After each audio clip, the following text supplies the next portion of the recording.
This is your host and real estate coach, Rafael Cortez. You are listening to the REI Wholesaling Podcast, where every week I bring you the real-life case studies and strategies you need to level up your real estate wholesaling business.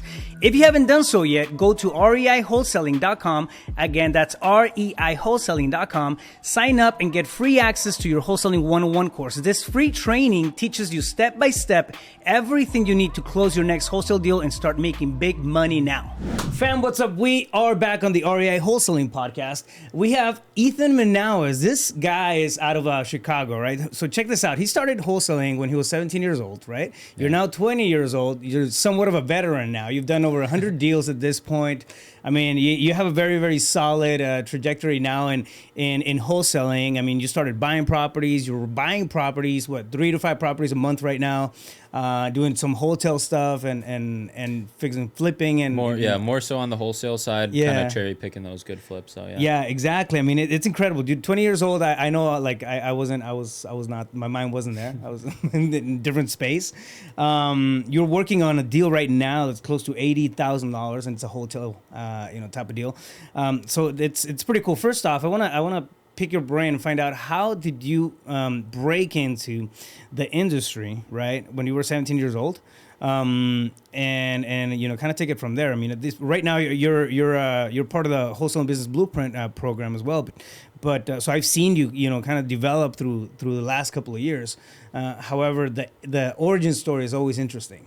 So break that down. So I pretty much got started back in my hometown. I grew up like in a little suburban area in McHenry County. I ended up just randomly one night finding out someone from my hometown was doing this wholesaling business. Yeah. And it took me so many tries to get in touch with this guy. I was like, hey, what's your Snapchat? What's his phone number? To, other people that were his friends. Were you 17 at the time or younger? Yeah, I was 17. It was during the whole COVID thing, and ended up like getting back in touch with him. Yeah. And it was kind of like it flaked out a few times. It was on my end. I would do it for a little bit, then I would shift away. Yeah. And then I was wholesaling, I want to say, for like 90 days. And I just remember coming to a point, I was like, okay, I'm going to give it one last try. I'm going to get in touch with him and see if I can get in touch with him and if he's going to help me out. Otherwise, I'm going to just shift over. I'm going to do something completely different. Yeah. So I ended up sending him a text message on Snapchat. And luckily enough, like from there, just rolled, and that's how I got into it. Yeah. Really like step-by-step guidance from him, and he got me to like a great point, and then eventually we joined up with you guys, and you really helped us like systemize and scale the business from there. So no, that's incredible, man. Like the tenacity that it takes, I think, to get started and not lose faith. I mean, I see a lot of people just kind of dropping, the dream when they're 30 days into it, right? Yeah. I called 20 people and I don't have any results yet. This is not for me. It's like, it's like it takes time for things to work, especially when they're good like this. So what has it been like since then? I mean, you how long did it take you to get your first deal? So it took me from the first time ever making a cold call, it took me almost like 6 months. It took me, I think, like five and a half-ish months to close on that first deal. And man, that was like an amazing feeling. It was like the proof of concept. This is real. I can do it. And like from there, it's just off to the races. How big was it?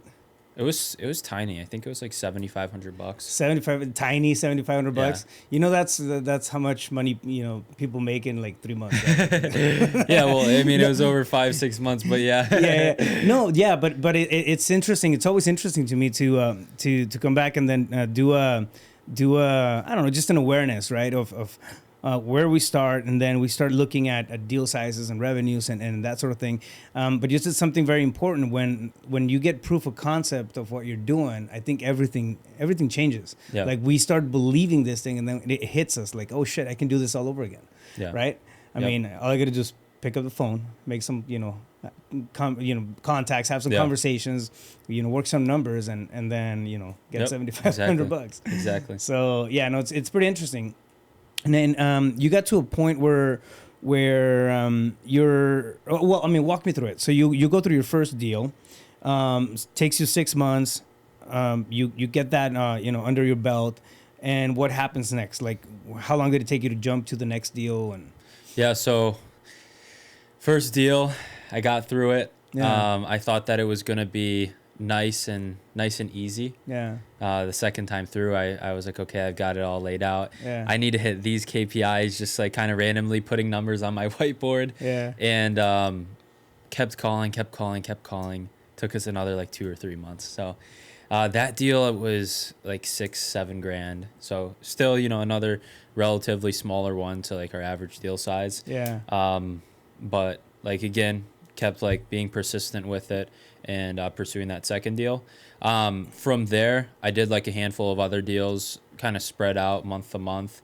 But then there was, I want to say like 9 to 12 months into my journey. Yeah. There was a time where our pipeline finally started to stack up and we had a big kaboom. Like, Yeah. my partner and I think it was like 3 or 4 deals. One deal was 20, another was 30, another one was 35, and another one was 20. And it was going straight into the summer, and we closed on all of those. So It was a Wow. big kaboom at like month 9 to 12 there. What my partner and I did at the time was we took that money, we went out to Chicago. We got a big penthouse with Of course you did.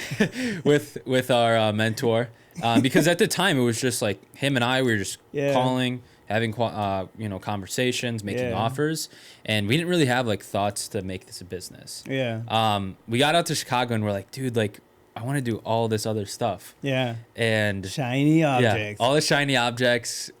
Dinners, going out, parties, a bunch of different stuff. And I remember like sitting there like we can't be working this much. Like we have to turn this into a business somehow. Yeah. Because if it's just us two, like we're gonna get capped at some point. So we ended up like didn't run through all of our money, but like we like ended up really downsizing from what we went into Chicago with. And then we were like, shoot, like business takes money, and from there our mindset shifted and a lot of that money started to get reinvested back in. So I mean, it's pretty interesting, right? There's a lot to unpack there, but the hustle mentality like gets us to a certain point. We need it. It's a great tool, right? And it's gonna push you and then give you some big wins. But then I think you caught on to it at a really, really good time where we're like, okay, I gotta be more systematic about this thing. I gotta turn this into a smarter, operation and start kind of seeing how I can, delegate and automate some of that stuff. You're really good, man. I got to give you kudos, but you're really good. I mean, I know we jump on calls and you'll come in and then ask me a couple of questions. I'll shoot back, with some stuff, some strategy, some KPIs and whatnot, and then you come back and then it's deployed. You know what I mean? So you're really good about taking action. You've been methodical with structuring the business. So I think, I mean, for you, like it's the sky's the limit, honestly. Like you're in a really, really good track. And of success, I feel. And another thing, like it always takes a minute for deals to stack up, right? When we start calling, if you pick up the phone and start cold calling, like you're gonna get 1 lead, 2 leads, maybe 3 leads, a week or something like that. Yep. So you don't have a lot of activity. But if you keep going with that cadence, it compounds, right? Yep. So 6 months into it, you have, maybe some deals on the pipeline, maybe you close 1 or 2, but you have a ton of stuff that you're following up on. Yeah. And that's when the pipeline gets stacked. Exactly. Yep. Right. And then boom, 9 months after, like that's when things just really start, Yeah. I was talking with Mike Hambright at the event the other day, and we were talking about the difference between between cold calling and then PPC leads. What he was saying was with the cold calling leads, a lot of those guys you're catching like super early in the process. Yeah. So I had learned this at another event. I think you had referenced it as well, but the cash conversion cycle where if you spend $1 here, in X amount of months, you're going to get that $1 back. Right. And like for us inside of our business right now, that cycle for cold calling is, anywhere between 6 to 12 months. Yeah. So like a lot of you guys out there right now, for me, like closing that first deal in 6 months, like, yeah, I was in high school. I was still, a kid. I didn't have any overhead. But you still have to like be persistent about it and really just get that proof of concept under your belt, because like you were saying, it takes a lot of time to build out that pipeline so that you start to have a consistent deal flow coming in. So yeah, no, absolutely. But then magic really happens, right? It's not an accident, and it's not, I don't think, I don't think we leave it all to luck, right? Because you're putting in the work. Yeah, no, definitely. So the better we work, the more we work, the luckier we get. It's really how things kind of pan out in this business. Yep. But then really cool things happen. I mean, you start to go to different places, different meetups, different masterminds, different events, and then you start meeting different people with different perspectives, and it just kind of opens you up little by little, or more and more and more, until like, you kind of see the full picture of things. Right? Yeah, exactly. Yeah, I would 100%. So agree. I mean, you rolled up to my office in a G-Wagon. I mean, like, you know what I mean? So from 3 years ago, I'm assuming it's a very different picture, right?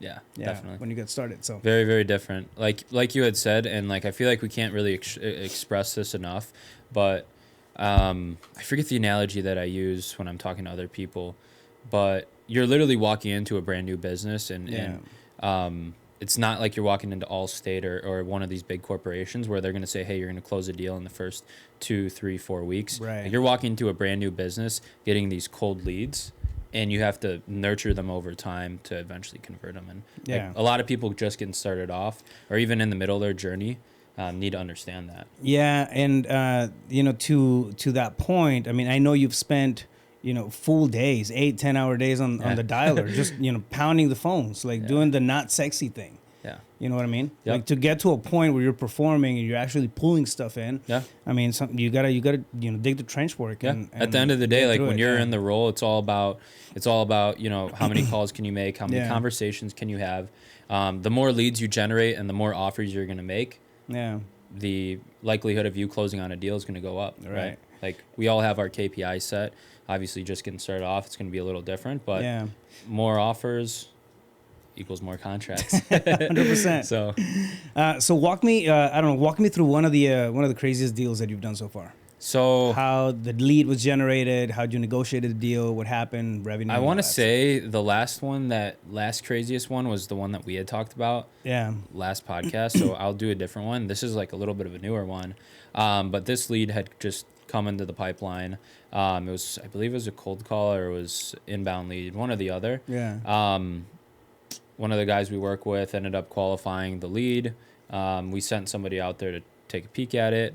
From there, we made a cash offer, and the guy was ready to go. They were originally asking... Was it a virtual deal, or...? No, so it was inside of our market. Yeah. Oh, okay. It was inside of our market, probably 30, 45 minutes out from where I stay. Yeah. And yeah, we made an offer on it. They were asking $220. We offered in at $190. We were under contract for a week or so. We ended up like finding some foundational issues. Originally, actually, the plan was to do like a big renovation, because we had it at $190. I think you're right, $190. I had said, and then we were gonna put in like $250 into the property and then resell it for $750, $800.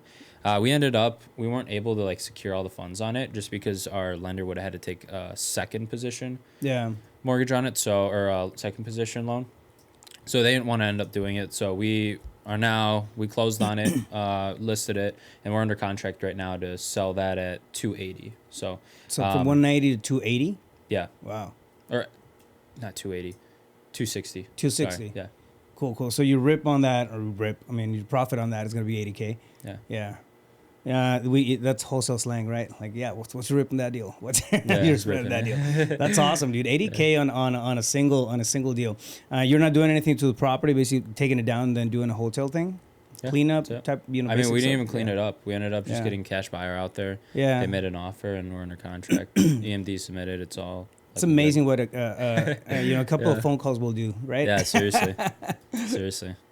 Yeah, no, that's awesome, dude. What's your biggest key to success right now? Like, what's the biggest thing that you're looking at that you feel like it's been a game changer in the process? For me, I would have to say, like right now, where I'm at, I want to, and we were talking about this before, but I want to say like the last 6 months or so, because when I originally started off and going on like 3 years now, I didn't really like prioritize the like very overused quote, your net worth is your network, or your network is your net worth.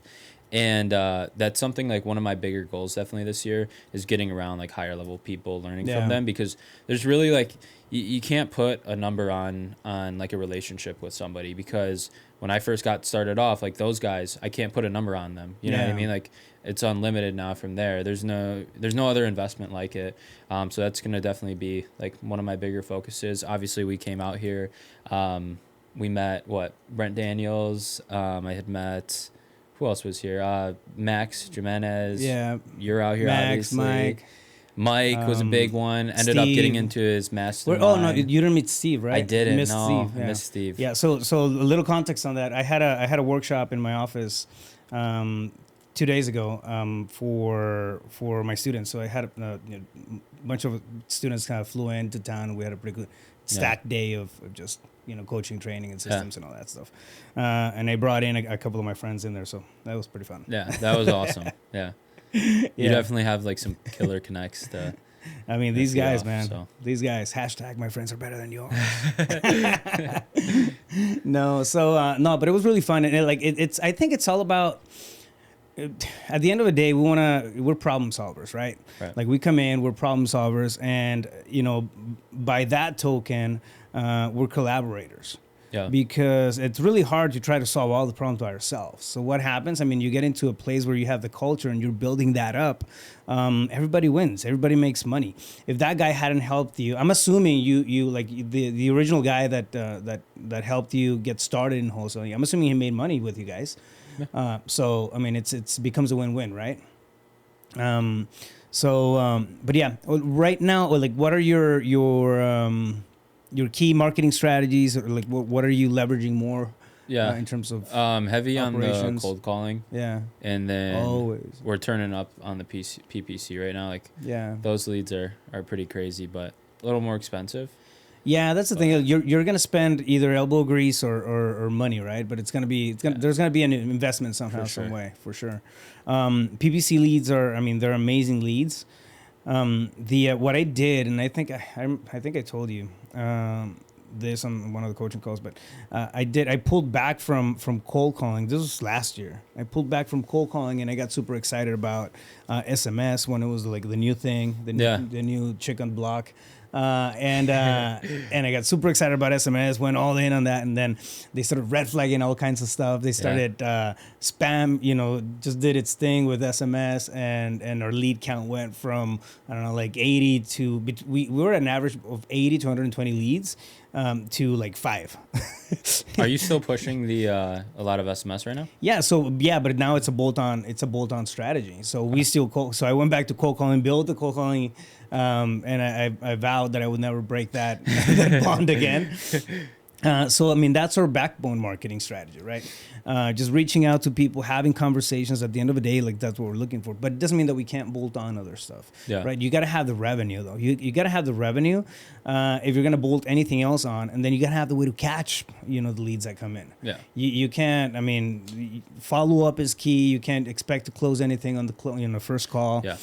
You got to have a way of just stay accountable and be systematic about this, because you're putting money, time, and effort into the lead generation strategy. So it makes sense to have something in place. A lot of money, a lot of time, especially the time when you're cold calling. 100%. Yeah. You got to nurture those ones. Yeah. How did you get through because cold calling, it's a drag sometimes, right? Like, I was just obvious.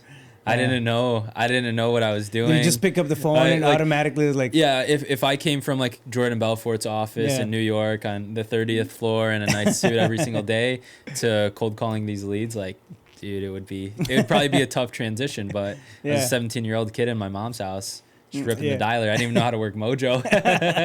So that's crazy, man. That's crazy. But it's very inspirational, though. Like, it's important, right? Like, to understand that this is, I don't know, I always say this is one of the best vehicles out there.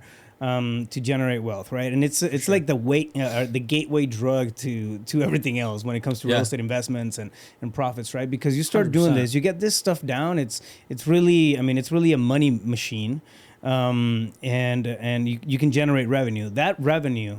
I think Matt Andrews said it best, but he said, real estate is the thing that gets you the thing. Oh yeah.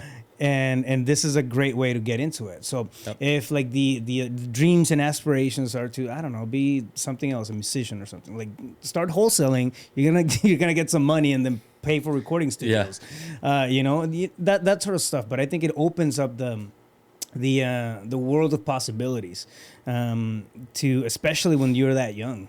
Yeah. When you're that young and you get into it, like your whole thought process is totally different than somebody else your age. No, I would 100% agree. This is, like you were saying, like it's the gateway drug into real estate investing and much, much bigger things. Like I know for myself, I'm using this as, like a lever to gain more capital and really like gain the business experience, because I enjoy business overall. Obviously getting into fix and flips, buying and holding, some new construction stuff. But like for me, I would love to get into like private equity, and this is like a perfect lever to get into it. Like you learn about marketing, and learn about sales, learn about operations. Like you get to kind of dabble in all parts of this business that will translate into other things. Well, I mean, forward. It's a great way to get in the game, right? In the game of investments. And what happens? You meet people.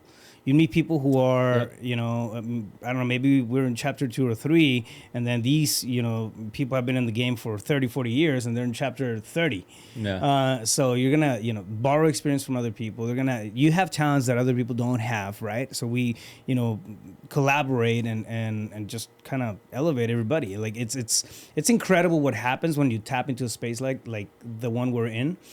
Dude, after our workshop, we had a meetup here at the office. We had close to 70 people, real estate wholesalers, investors, fixer and flippers. We had coaches. We had, all kinds of people in the room. Everybody was networking and working out deals and okay, how can I help you? What can I do for you was like the initial question that everybody opens up with. Exactly. Oh, what do you need help with? Like, isn't that crazy? Everybody's so giving. Everyone's so giving, like, especially in this little niche. That we've got. If you get up to, I don't know, have you ever gone to like any of those e-com events or anything like that, or any other like masterminds away from wholesaling? Because it's a little different. Like I feel like everyone's a little more friendly. I've done conferences that are not real estate related, like marketing conferences and stuff like that, and it's different. Like the conversations are not as it's open. very like business professional. This seems more like family. Maybe it's just Phoenix. Well, I mean, there's something in the water, I think, but no, like, I mean, I have good friends and actually students who are doing it in other places, like Indianapolis, right? Like they're building their own hubs of networking and collaboration and that sort of thing. Yep. Taylor Berg started doing it, and he's another one of our guys in New York. Yeah. So, I mean, the ability to collaborate is there, right? We just have to open up the door and then just kind of expose more people to the possibilities of it. So that's definitely something. Like if I could go back from the start, I would get out there and meet more people, and like you were saying, kind of borrow their experience. 100% for sure. I mean, it cuts the learning curve. For sure. So but it's you JV with other people, with co-wholesalers, you do deals with other people and that sort of thing, right? Yeah. So if somebody wants to reach out to you, maybe they have something they want to, JV with you on, how can somebody get a hold of you? What's the best way to reach you? Yeah. So I'll start. I'm assuming a lot of people are more younger here. So my Instagram is 5THAN M99. I had to think about that. It's very complicated. and then my email is ethan@shermanoaksenterprise.com. Nice. So. And we'll have that stuff in the show notes. But and your markets are Chicago right now. Yeah. Actually, we were with Efren the other day thinking about kind of trying other spots. Where at? I'm not sure. They kind of advised with PPC to break it out, not necessarily like nationwide, but 10 to 15 different markets. Yeah, tap into a couple of different areas. Yeah, decrease that cost per lead. Yeah. We'll try it out. We'll see what happens. But yeah, really like primarily Chicago. I think like one of my bigger goals going into like later this year is to start taking down a good handful of those once start Nice. rehabbing those. So yeah. We're having a lot of luck in Indianapolis. Yeah. Yeah, I Indianapolis. have never had luck over there, and that's like an hour and a half away. We just locked. We got another one, and they're smaller deals, but compared to what we do here. Yeah. But they're still consistent. So, good marketing spend, that kind of stuff. But yeah, I mean, for example, we rolled out one caller just to test the area, and I have my baselines, right? Like, so we use, if you're taking notes, we use ready mode. We expect 400 calls to get routed. We roll 10,000 records per seat per month. And based off of that, we plugged one person in. We started getting a couple of leads a day. Came in. My virtual closer, I have my acquisitions as a VA.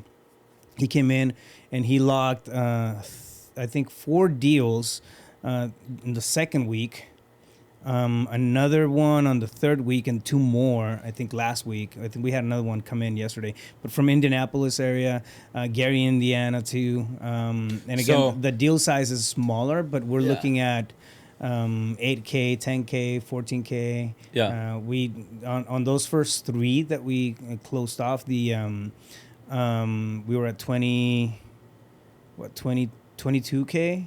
Okay. So I mean, it's good stuff that that's just tapping into different strategies out there. So how are you seeing like such quick results then with that? With the like 2 weeks of cold calling, I just had told everybody like, give it 90 days, 6 months. 2 weeks. Well, one I do. Were you on the call where we did the market research?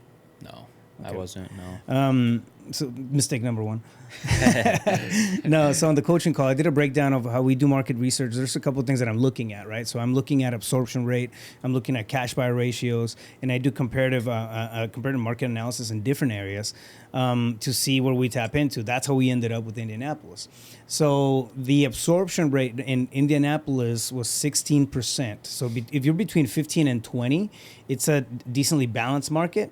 The crazy thing or the interesting thing about it was that the cash buyer ratio was high. It was at a 3.7, where everywhere else was at a 1.2, 1.3. So there's people buying cash. And then the absorption rate is still, somewhat in the middle. So that indicates demand. I was like, all right, cool. Let's plug somebody in there. I pulled the list.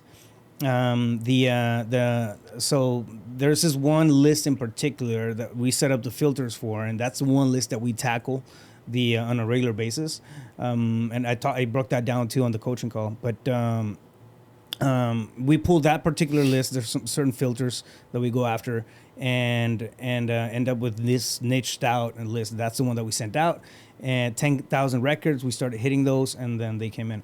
So all we're doing, though, in markets outside of mine is just wholesale offers, right? Like, so we don't get fancy. We don't get, like, we're not going to do a flip, stuff like that.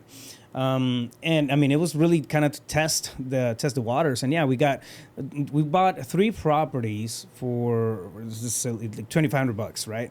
But we sold those same 3 properties for $23,000. Each one? No, so we bought the 3. Yeah, okay. The 3 were bought for $2,500. Basically, the guy wanted taxes. Taxes. Okay. Like, just do the taxes and I'm done. Like, I don't want anything to do with those properties. I was like, all right, perfect, let's go. And because of that list and the filters that we use on it, I mean, they're on the sellable scale, right? Yeah. So we go in and then we have this 10, strategy sequence of building the cash buyers list. So as we're, calling out for sellers, we're also building the cash buyers list. Contracts come in, we start blasting those out. And it took us about a week and a half to find a buyer for them. But then we did. We found a buyer for them, plugged them at $23,000. And there was some fees that came in afterwards. The taxes were higher, so we had to drop that. Okay. And we took a hit on our proceeds. Yeah. But I mean, we still made out big on those, 3 deals. Yeah, for sure. You know what I mean? But like, it's stuff like that. Sometimes you have to adjust and whatnot. But understanding where you're tapping into, and what I wanted to do was set a baseline of okay, how hot is this market? And yeah, everything kept pushing us over to the Gary, Indiana area. And those. Yeah, that's interesting. Do you know how many leads you generated then for that campaign to get that deal? Not off the top of my head. Rough number? We're getting from cold calling and SMS, I want to say maybe around 50 to 60 a week. And I mean, at that point, we were looking at maybe 40% coming from the Indianapolis market. So the conversations were definitely easier than my market here in Phoenix. Yeah. Way easier.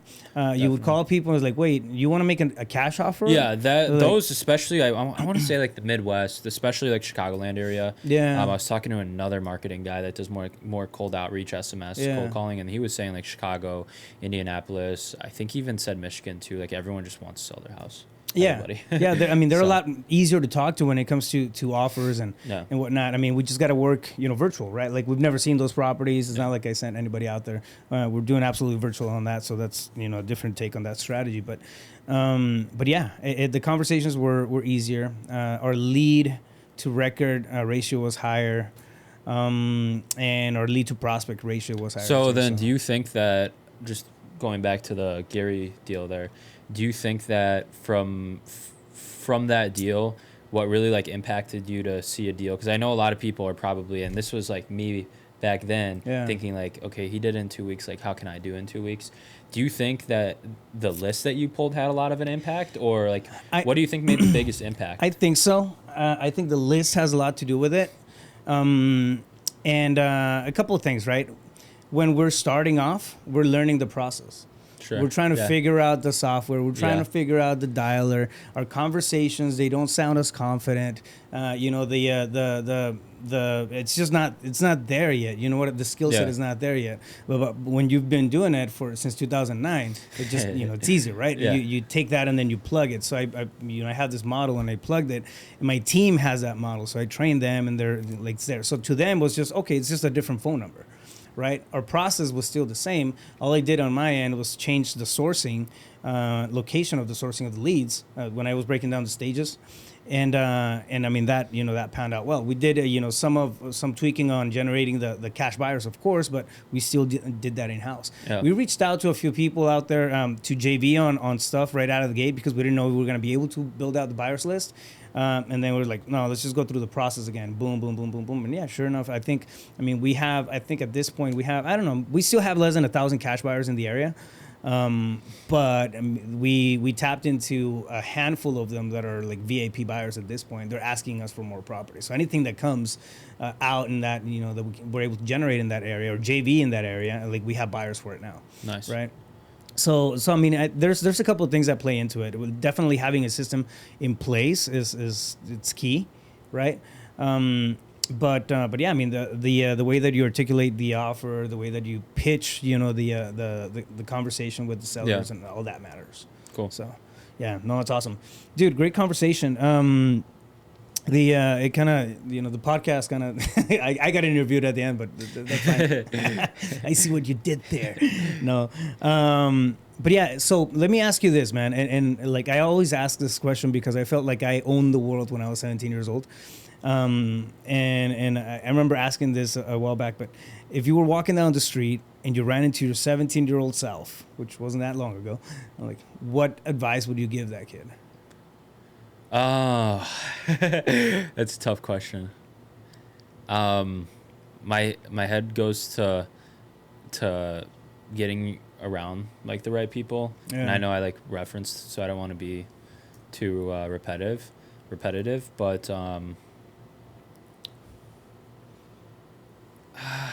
like if you reach out to the right person, or if you get into the right group, they're going to be able to give you the guidance that you need. Yeah. You know what I mean? So like I could say, work on yourself, work on like read 5 books a month and do this morning ritual.